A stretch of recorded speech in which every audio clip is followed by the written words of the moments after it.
ഇക്ക ഇക്ക ഇവിടെ വാ.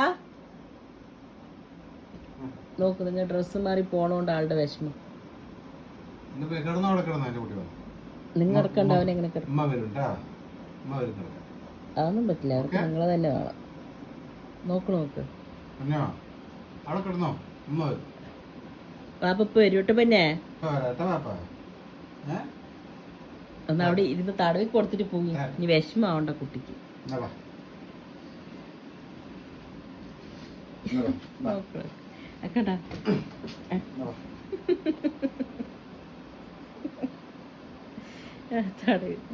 അവിടെ കിടന്നോ, എന്റെ കുട്ടി കിടന്നോ കേട്ടാ.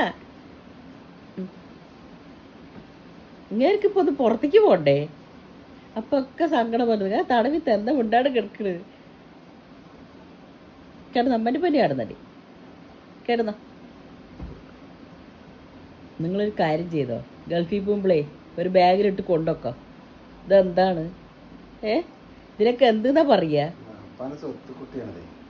സ്വത്ത് കുട്ടി. ഇങ്ങേര് കിടന്നാലും അവൻ കിടക്കുള്ളൂ. പുറത്തു പോകുന്ന സമയമാകുമ്പോ വിഷമിച്ച് പോവും.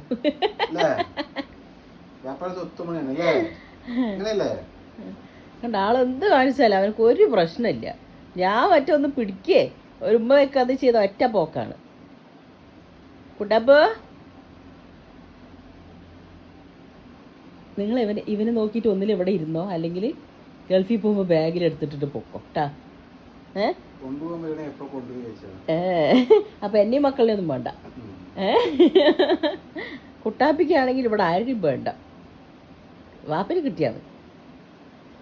ആരുടെയും വേണ്ടെന്നല്ല, ഇങ്ങേരിനോട് കൂടുതൽ സ്നേഹം. ഇങ്ങേരിനെ കാണാണ്ടാവുമ്പോ എന്താണെന്ന് അറിയില്ല. 2 വർഷം കഴിഞ്ഞ് വന്നപ്പോൾ ഒരു എക്സ്പ്രഷൻ കണ്ടോ? അങ്ങനെ നെട്ടിയ ആള്. ഇങ്ങനെ ഒരു മനുഷ്യൻ ജീവിച്ചിരിപ്പുണ്ടാ? ഇക്ക വീഡിയോ കോൾ വിളിക്കുമ്പോഴൊക്കെ വിളിക്കും കുട്ടാപ്പി എന്നിട്ട്. അപ്പൊ ഇങ്ങനെ ചെവി എനിക്കിങ്ങനെ നോക്കിയിട്ട് പോകും. ചിലപ്പോൾ വിഷമം കൊണ്ടായിരിക്കാം. ഇക്ക വന്ന് പിറ്റേ ദിവസം മുതൽ മൂപ്പരിൻ്റെ അടുത്താണ്. പിന്നെ മൂപ്പരിനെ വിട്ട് മാറിയിട്ടില്ല. കുട്ടാപ്പിയേ കിടക്കണുണ്ടാ? ഉറങ്ങി. ഓ